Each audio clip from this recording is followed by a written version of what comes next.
when we look in the US market, Amazon.com gets over 70 million visits per day. The difference is you really have to package your products differently. If you have misconceptions about our order quantities, these things can grow very, very fast. I have clients selling $60,000 in one product every single day. Our business tripled in e-commerce during the pandemic. And that's the reason I now own the only multi-category trade show in Latin America. Google yourself, that's a great way. Go to an incognito window and Google yourself. You know, this type of manufacturer is India. Do you come up? If not, look at who does and copy exactly what they're doing. Look what keywords they have, all of that, and that will help you get found. So if you can do one thing for yourself as a business, it's to grow that way, to make sure that you can find yourself on the web. I designed all of these products with AI based on trends that are happening right now. So I can do, as a product developer and product designer, with AI now, not only can I imagine it and do it very quickly and accurately with what's on trend today, but I can visualize it in a matter of seconds.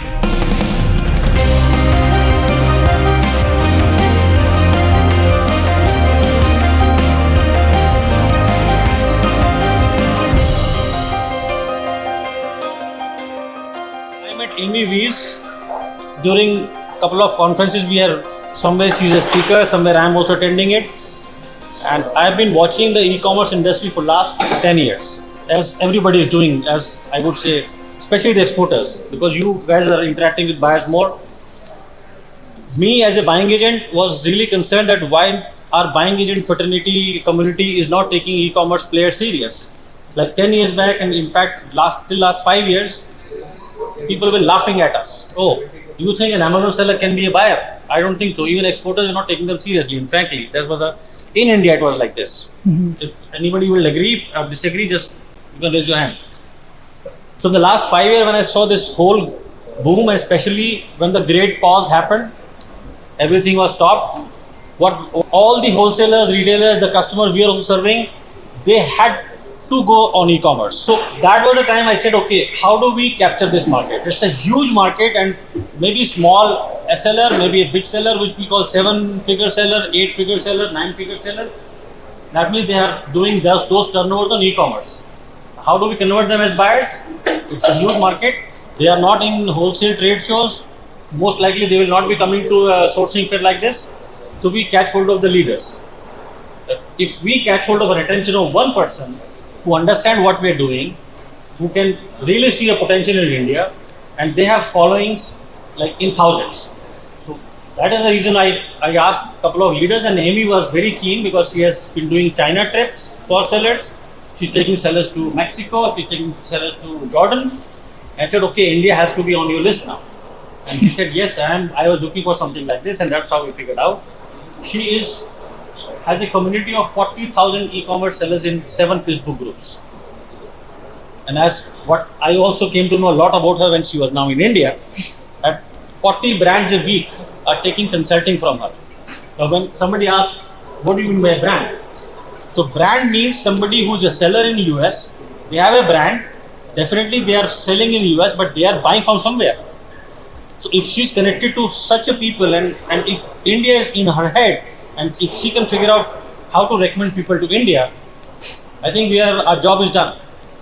So today we are addressing, and we would like to have your concerns and also opportunities from her, why we should be focusing on e-commerce industry as our clients. And no question a dumb question, which I always say to my friends as well. Some people are very new. We have even startup buying houses today here who are our federation members.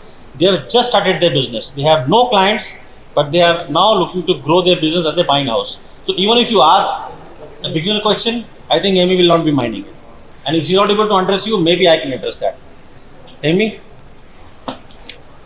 Awesome. Well, it's so great to be here. It's my first time in India. I have my 13-year-old daughter here with me as well. So getting to spend some time with my teenager. How many of you have teenagers at home?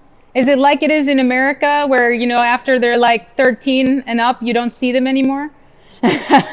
So I brought her to India, so she has to spend time with me, right? But it's so nice to see all of you here. I started my own brands in e-commerce in 2017. And I found at that time that it was very hard to take a product as just a single person who wanted to start a brand and develop it from scratch, right? There's a lot of people out there that are willing to take your money, but not a lot of people to kind of help you on your way.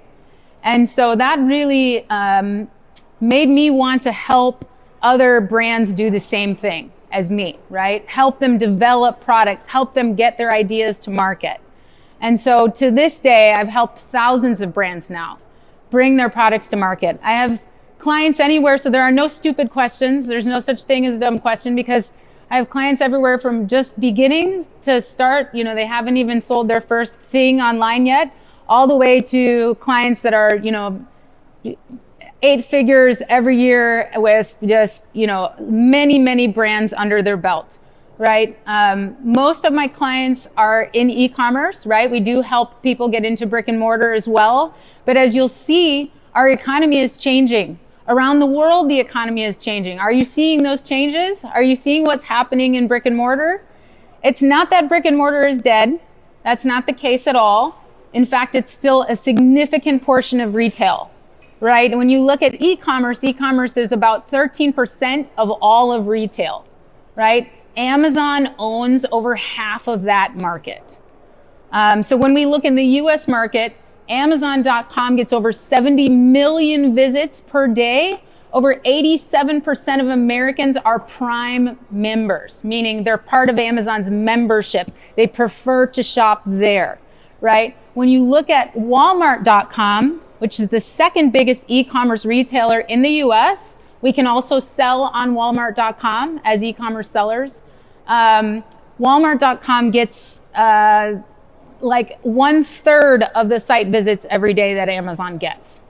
So most of my clients sell primarily on Amazon because it is such a large market and they have marketplaces around the world. So that is my primary client base. As Lokesh mentioned, you know, we have a community of over 40,000 sellers around the world. Not many of my clients sell in the US, but they don't live in the US. They live in Australia, they live in the UK, they live all over the world, right?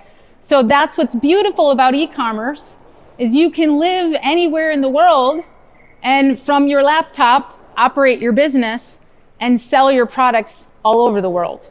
And that's really changed what it means to start a business, to start a brand, right? So some things that Lokesh sent me to answer questions for you. Let me go through these questions here. So the first question Lokesh has here for me is, why should we focus on Amazon sellers or e-commerce sellers as potential clients? Why would you want to work with we e-commerce buyers? How many of you are already selling to brands that have e-commerce presence? Any of you have clients that are already in e-commerce? Okay, you guys do, all right, great.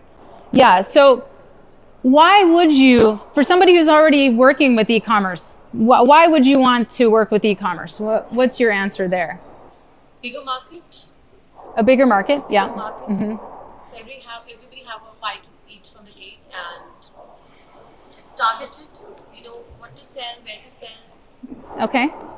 So she said it's a bigger market, it's targeted, what to sell, where to sell, right?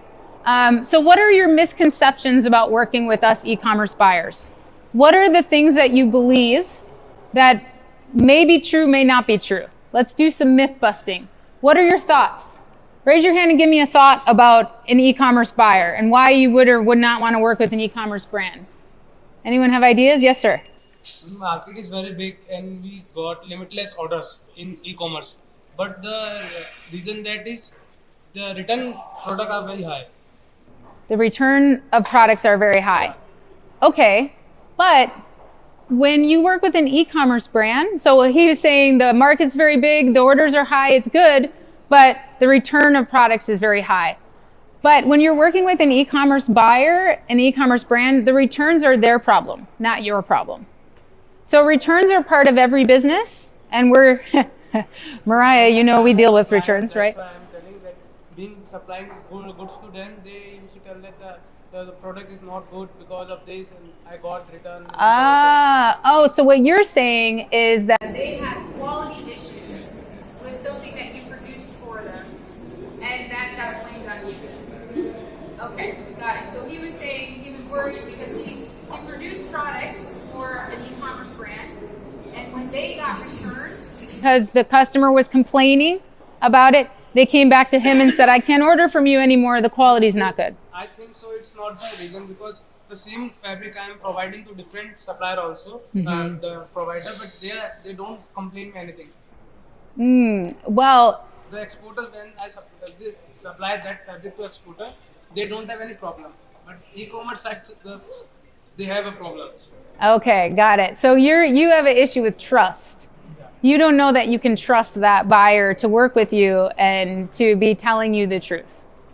All right, was that your first experience with an e-commerce buyer? First time I have done that. Oh man, I'm sorry. I'm sorry on behalf of that e-commerce buyer. Okay. Well, that brings up a good point though. So when you're selling to retailers, people who are putting it in a store versus people who are selling on Amazon or Walmart.com, the difference is you really have to package your products differently, right? We have to care about that product being not only dropped along the way by Amazon warehouses themselves, right? Because Amazon warehouse employees, we send our products to Amazon fulfillment centers. And those products get checked in and they get thrown around, they're kind of a mess. And then they're sitting on the shelf collecting dust, right? Then when the order goes out, it goes out to the customer. And again, the U.S. Postal Service is kicking it down the road, right? The UPS, FedEx, whoever's delivering that product to the end customer is also really handling that product in a rough way. So unlike retail, when you're selling it to go on a shelf somewhere, that's one shipment. It's one shipment. It gets pulled out of the box. It gets put on a shelf. And then that customer picks it up, puts it in their cart, puts it in their car, brings it home. For us, it's a different experience altogether. That product has probably been touched by 20 different hands before it makes it to the end customer. So that might be the reason. I don't know what kind of product it was, but that might have been the reason. So that's something to think about when you're working with e-commerce buyers, is your packaging will probably need to be different than it is in a retail store, because so many hands it has to pass, right? So it is also on the e-commerce buyer. It's their responsibility to know about the packaging and to work with you on that, right? But, because you don't know what you don't know, right? If you haven't delivered to that kind of customer before. So the reason you would want to start working with e-commerce brands is because they're some of the largest, fastest growing. They have the ability to not only partner with you, there's many different ways you can work with these buyers. They can partner with you on products that you already have and are already selling, right? And they can put those products immediately. We already have the accounts. We already have the access. We already have the logistics. We already have the setup. We can take those products, as long as they're good opportunities for e-commerce, and put them right on the shelf the same day, right? So you can partner in those ways, but then also you can be building custom products for an e-commerce brand. And I don't know if you have misconceptions about our order quantities, right? Because you might think, oh, it's a small brand. They need small order quantities. In the beginning, yes, every single brand tests out the market. But these things can grow very, very fast. I have clients selling $60,000 in one product every single day. That's how fast it goes if it goes to spot number 1, or even in the top 10 of spots. Like, they're selling thousands of units every single day. So the right products scaled the right way, not only can they be in one marketplace in e-commerce, they can be in 20 e-commerce marketplaces. So the goal, whenever we're working with manufacturers, is to grow together, right? To work together, to grow together, but we do need to maintain quality. We do need to make sure that we have good prices. We had a talk about this at lunch, that e-commerce is definitely kind of pushing the prices down. We were talking about this in the textile market, where the prices of raw materials are going up, right? Which is difficult for the suppliers. But then also we e-commerce buyers are demanding low prices because we're competing with like China and some of the other ones, right? Which is pushing everybody's margins, right? And that's tough. But the point is for us to work together, to communicate, to grow together. So that's the reason you would want to start working with e-commerce sellers, is because we provide opportunities where you can grow your business very, very quickly, and we can grow ours as well. So that was question number one. The second question was, what is your opinion on market health in the USA? Expand on that. What do you mean by market health specifically? Lot of recession. I think today only Netherlands has declared recession. They're gone to recession. So everybody looks at US, but then there are a lot of stories of a lot of bankruptcies happening. We also take care of legal recoveries at the Federation for our exporter friends. So we also have seen Pier 1 bankrupt, Tuesday Morning gone, and so many other retailers. So there is a weakness feeling that is it the right market to now go, or how is it US compared to other countries? That's a really good question. The US, the market in general, it repeats itself, right? It's called a correction in the market. There's been very few times when we've actually had a market crash. If you look at, 500 to 1,000 years of history, we haven't really had that many crashes. We've had corrections in the market where we go down a little bit and then we go back up, right? And as business owners, we know to look for those patterns so that we buy low, sell high, right? We do the same thing in e-commerce. We find those opportunities and we sell our products, hopefully at a profit, right? So for us, it's not as big of a concern. When the pandemic happened and everybody else was losing their businesses and everything else was shutting down, my business tripled overnight because everybody was forced to shop online. So here we were, and all the shipping companies shut down, right? Like everything was a mess. Luckily, we had a warehouse close to our house, and we were literally just shipping out of our front door, basically, and getting products to customers. Our business tripled in e-commerce during the pandemic. And that's the reason I now own the only multi-category trade show in Latin America, is because the same thing happened in Latin America. Manufacturers were mostly producing locally. They were mostly producing, so our Mexican suppliers that we had, they were mostly producing for local in Mexico. They had plenty of business. They didn't need to move outside of Mexico, right? But then the pandemic happened, and a lot of the people they were producing for shut down. And now those manufacturers went, oh my gosh, what's going to happen to our business? We need to expand. We need to figure out how we can work with businesses outside of our current environment. And that's what ended up happening. And they were very open to working with e-commerce because here our businesses were booming and we needed suppliers, that weren't shut down, that could help us, right? And they just didn't know how to access us. And we really didn't know how to access them either. There was kind of a physical and a virtual wall there as well. So I would say the US market is still one of the biggest consumer markets in the world. It's still booming. It's going to continue to grow. Now, market categories are going to change, right? The overall market changes over time, right? So we do need to look at the product life cycles of each of our products and be thinking about that, right? We need to think about, like we were talking at lunch about how apparel has changed so much. People are mostly buying it online, but then you have a lot of returns, so every market is changing. So it doesn't mean the opportunity isn't there, but it does mean that we need to do our research. We have the tools. The cool thing about e-commerce is I can look at any one of your products and I can tell you exactly how much is selling every single day.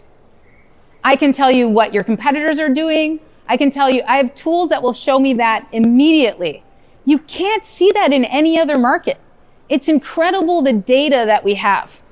So if you have a capability as a manufacturer to make something If you have the capability and the knowledge and the know-how and the want, you can make as much money as you want to. It's all about being able to do that research and being able to pivot as necessary to make sure that you're customizing products that are going to have a longer life cycle, or if you're at the end of that life cycle, that you recognize that and you look at the market and go, what else can I do, right? How can I change this? So I know I've visited a lot of your booths today, and I've given you some of the ideas of, ooh, we could do that with this, and that would look really good in e-commerce. This would do really good in e-commerce. So, you all have capabilities to do that. So that's something to think about. I think the US market is going to continue to grow, as well as other markets as well. The Middle East is a huge market. They believe that to be the new, what they're calling the global South. And that is going to be a huge growing market. It's right in between Russia and China. And they used to get those resources from Latin America. And now that's happening in the Middle East. So, there's definitely opportunities for growth in the US as well as in other markets.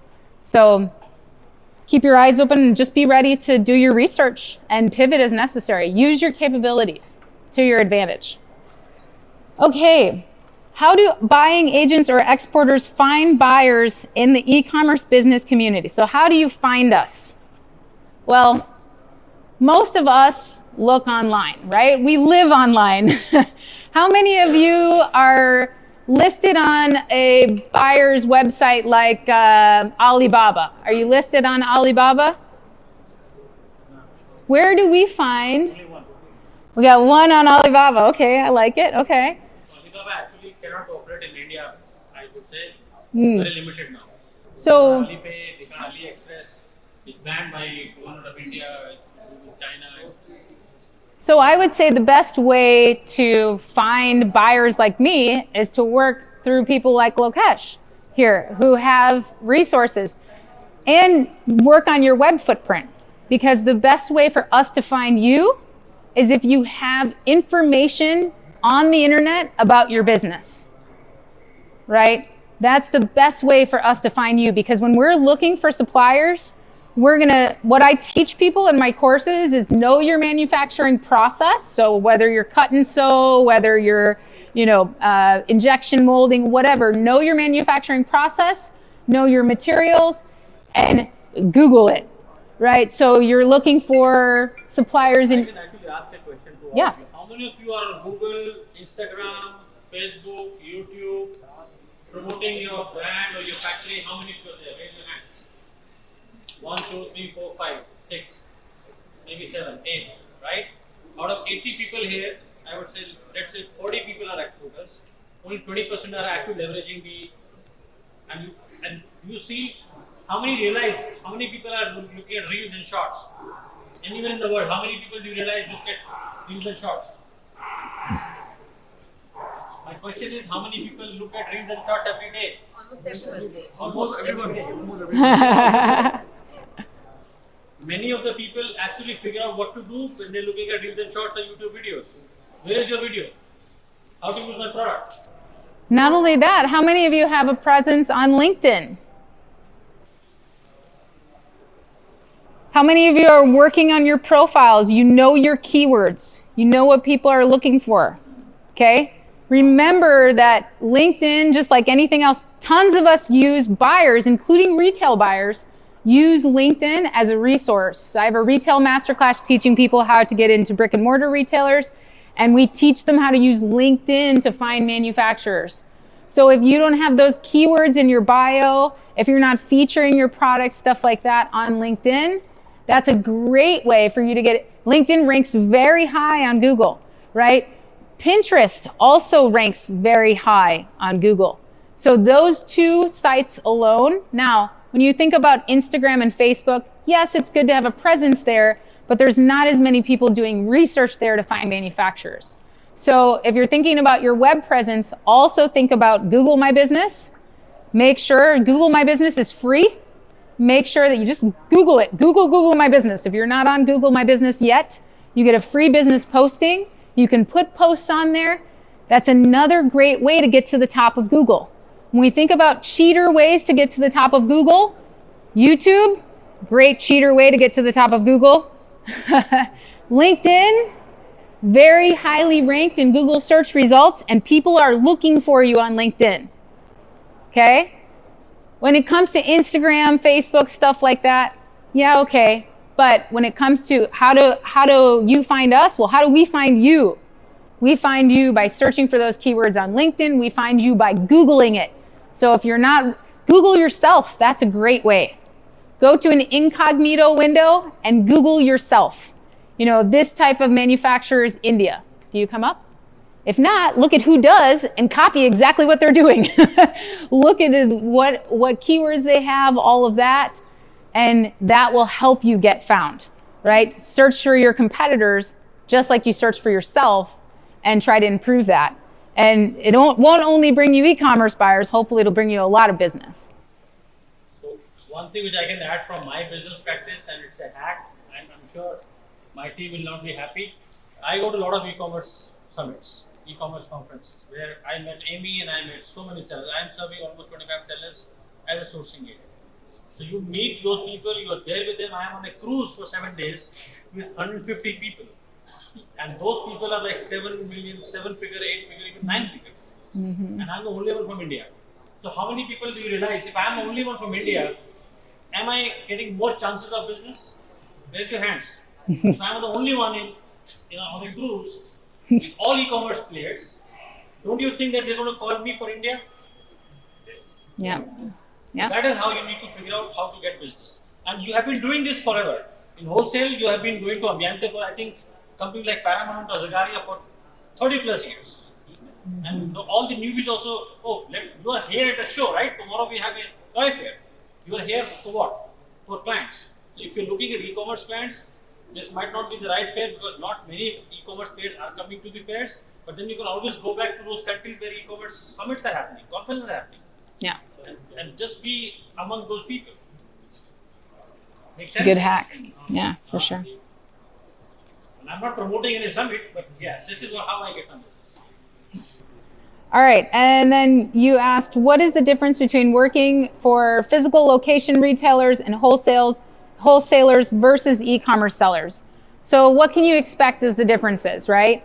A lot of you I've talked to, you told me you're working with TJ Maxx, you're working with Walmart, you're working with Five Below, you're working with all kinds of different retailers. So, and you were explaining, their orders are a lot higher, right? When you're working with brick and mortar retailers, right? They're going to have much larger bulk orders, right? But a lot of you love to customize. So the difference when you're working with an e-commerce brand is we have to customize because I'm competing with Walmart, right? I'm trying to sell something online for a decent price, working with my manufacturer. I'm trying to sell something online for a decent price and not compete with the factory from China who's selling that product, that exact same product for, they've got to be losing money, right? So it's very important for us when we start our brands and we want to grow those brands to make customizable products, really unique, awesome products. So customization is really important. When we're working with a manufacturer, we want to make sure that they can work with us to customize products, right? Also, it's very important for us in the very beginning when we're first, and this is also normal for retail as well, but in the very beginning when we first make an order from you, it will be a smaller order. It will be 500 pieces because we need to test the market and make sure that it's good, right? And also, if we're first working with you as a manufacturer, you're my new partner, right? We need to make sure that the quality is good. We need to make sure that the sell-through is good.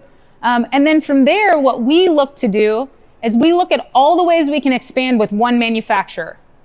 It's much easier for me to do something customizable with you. And then we do that in 10 colors and we just keep growing, right? And then we can do something else that's similar and then we test that market and we go, okay, that works. Let's do that in 10 more colors, right? Let's do that in these different designs. So the primary difference in working with us, and then also the difference is that we pay up front. We're not going to ask you for net 30. We're not going to ask you for net 90. You're not going to have complicated contracts with us. We are literally business owners who operate from around the world with a laptop. We sell millions of dollars in products with a laptop and one person on our team. And then the amazing partners in manufacturing that we have. Okay? So that's the difference with us, is we need to be flexible. We need to be agile, right? We need to customize our products, and we need to have good manufacturing partners. The quality matters, the packaging matters, right?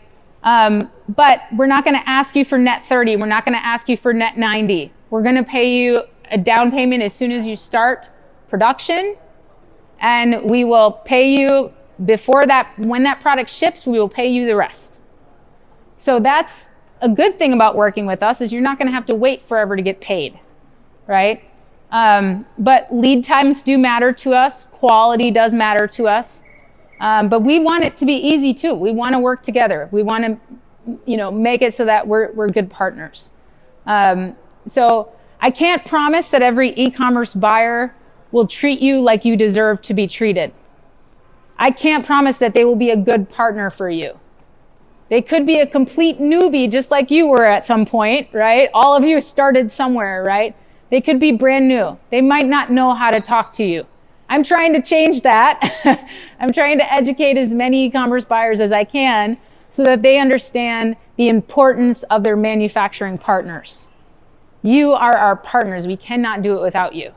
We want to grow together. We both need to make money, right? So don't expect that we're just going to ask you for the lowest price, and we're not, it is about a partnership, right? And we both have to work together to grow.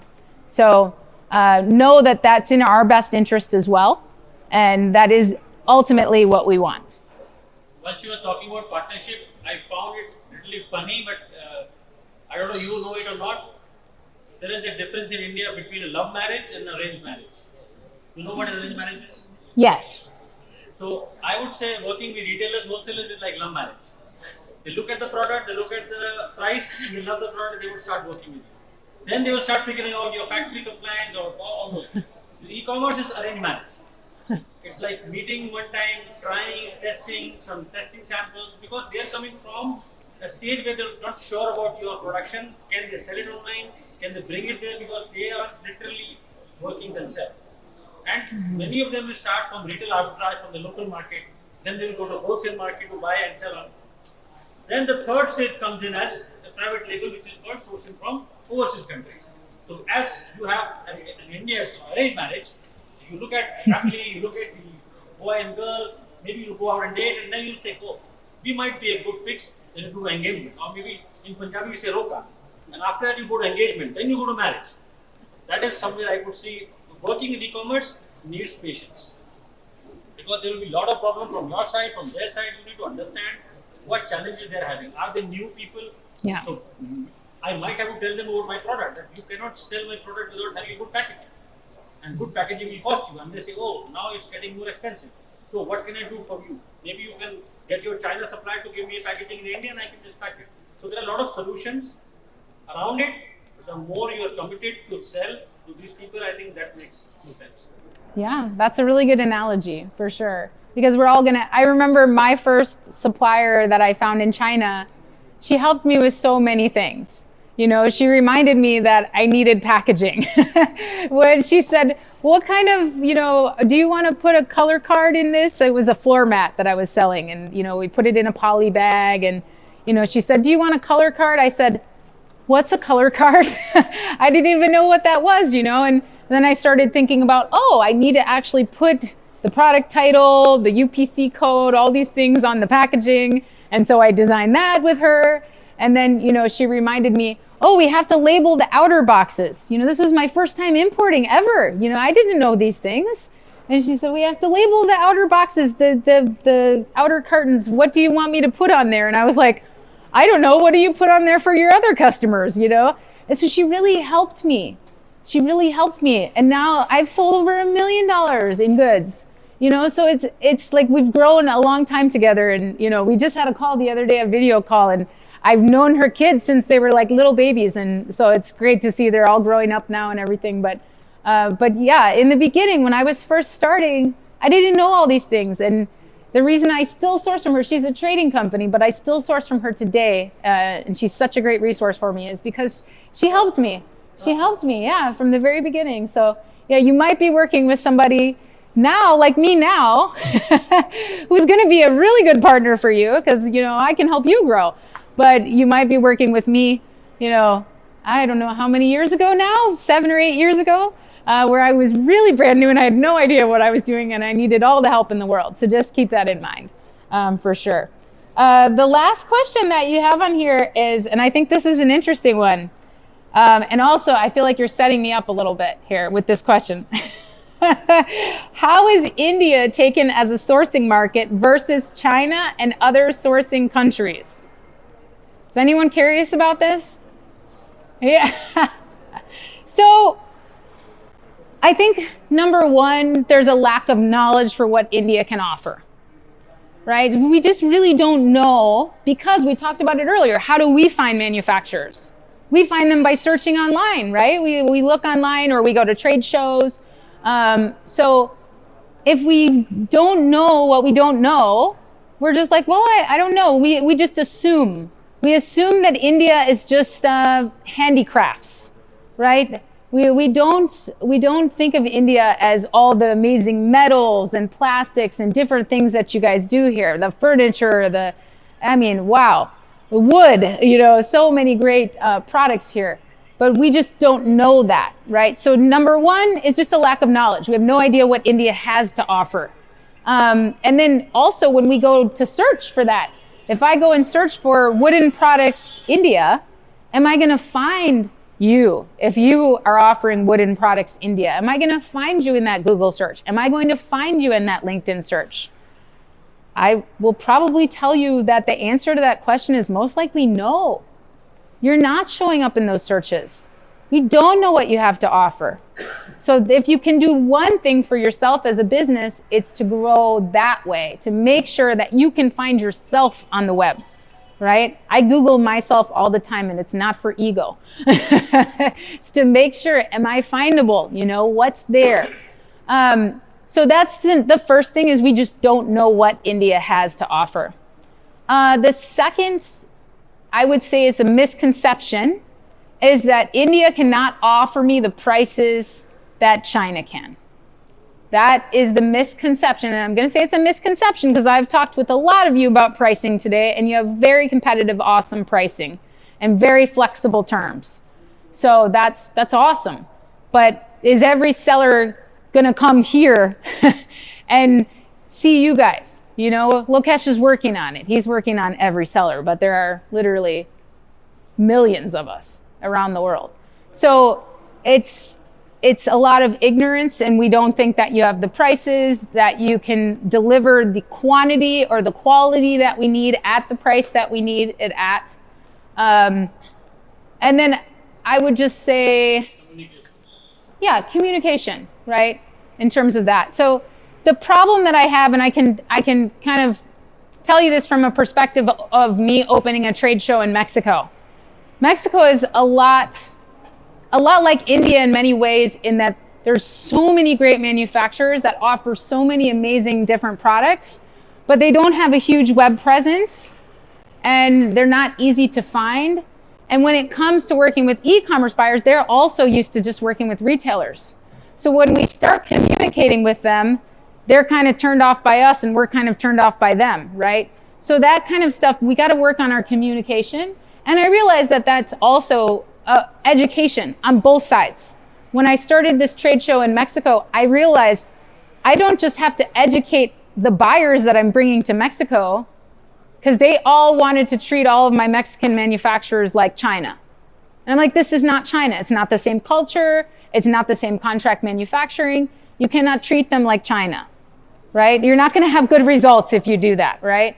It's the same thing here, right? There's education that has to happen on both sides. So in Mexico, I had to teach my manufacturers, hey, this is what you think about e-commerce. This is the truth, right? And we had to dispel a lot of those rumors so that we could start working together. And with the buyers, same thing. I had to talk to them and go, hey guys, this is not China. It's got amazing capabilities and really great people that you're going to love working with. but you got to let it go and stop treating it like it's China. It's not. So it's the same thing. It's the same thing we got to overcome here in India, as we've got to get people to understand who you are and what you can offer them. And then we also have to educate them. Hey, they're not China. How do we have those conversations? How do we get it going? Yeah. All right. Thank you so much, Amy. You're welcome. Floor is open for questions. If anybody has any question to ask Amy or we are all open there. Then I will have my thank you note for you. Okay. Any questions? No questions? Wow. So all are satisfied with the talk? And there were all the questions already were there. So she answered all of them. Last call. Lock कर दें? No questions? Okay. How many would believe my knowledge when she said she's the top 3 influencer e-commerce speaker in the world? Raise your hands. She indeed is among the top 3 in e-commerce in the world as speaker. So we are blessed to have you here in India, I would say. Thank you. Thank you. And with the Federation's close relationship with her, I'm sure if you have any questions, anything concerning any e-commerce player coming up, do reach out to the Federation. You have all the email addresses, phone numbers, they're all connected. One last thing which I wanted to add when I was thinking when she was talking, when she said LinkedIn, how many have premium accounts? Yeah, I have a premium account. How many have premium account on LinkedIn? Only 5. If I say I have made at least ₹1 million on LinkedIn, will you believe me? I can tell you that. Yes, I'm more than ₹1 million actually. How much I paid in the last 10 years? That's actually how we met. The very first time you reached out to me, it was on LinkedIn. So when she's saying, And I said, who is this guy? Go back home, talk to your marketing guys or people who are in tech or something like that. Where is your presence in? Because Alibaba is not there. If you are going on Alibaba, then you have to pay an upfront fee. If you are okay with that, find out. If you are not okay with that, at least have your presence online. My Instagram was actually optimized when I started talking to e-commerce players. The most important question people started asking, I put them every on Instagram. Okay, I have a link.bio resource. Go on there. I have hundreds of resources for you as a seller. First is, what are the products from India? They don't have any. Where do I find suppliers? I have all those links there to mention exactly how can you find suppliers. What kind of product you can have. What are the questions a factory can ask me? There are a lot of e-commerce players who are literally sending me requests, can I access this question here? Because I don't know what factory will ask me. What are the questions you should be asking as a buyer to the factory? So any of the factory have FAQ on the website? Any of the factories? Do you have FAQ on your website? No. See, this is the missing link. If I am Googling you and I have some questions, first of all, you don't have a website. If you have a website, you're only showing managing director, photo, vision, products, factory, production. But I am looking for answers.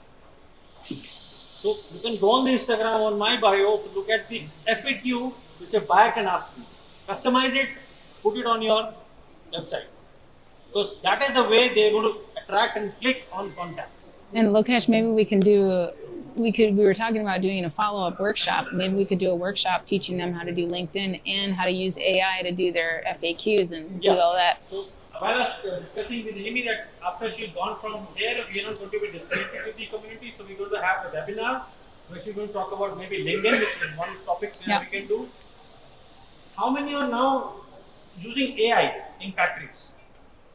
Any process, any manufacturing, marketing, accounting, logistics, are you using AI? Only one. Raise your hand. See? Don't think that AI is not for manufacturing. I am slogging my day in day out manufacturing and AI is not for me. No. AI is for you as well.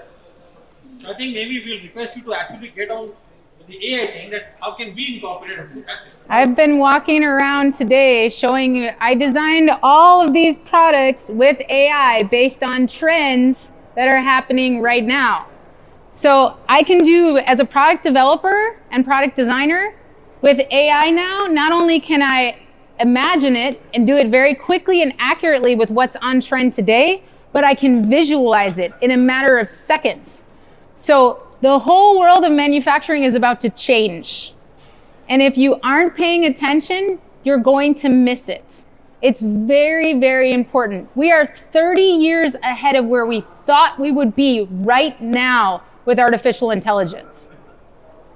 The world of manufacturing, the consumer markets, everything is going to massively change. Do you know Google search now has part of the search results are actually videos now?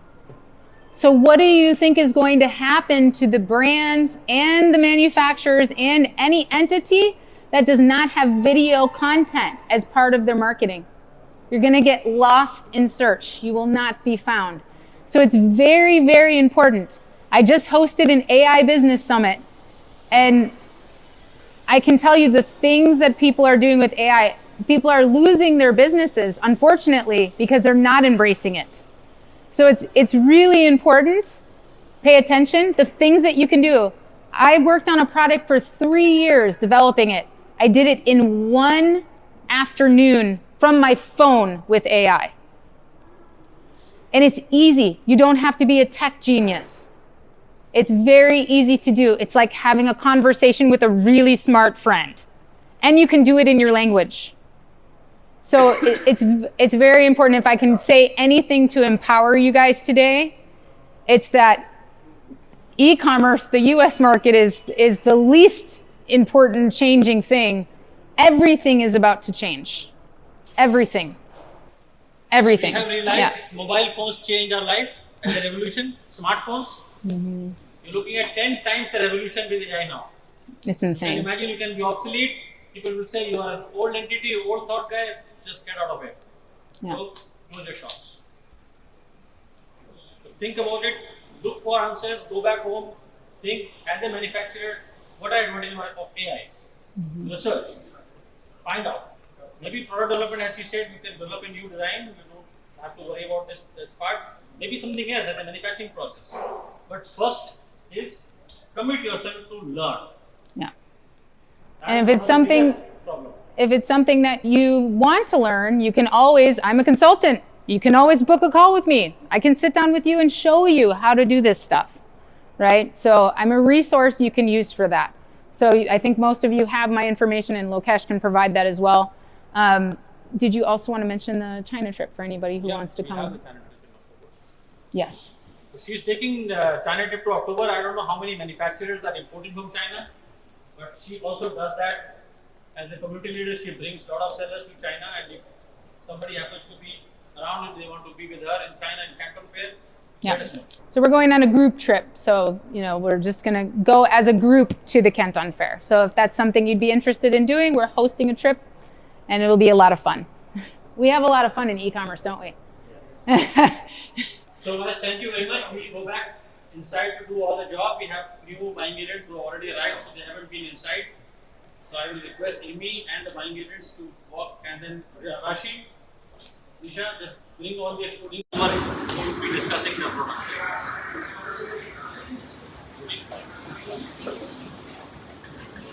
Thank you, everybody. Thank you.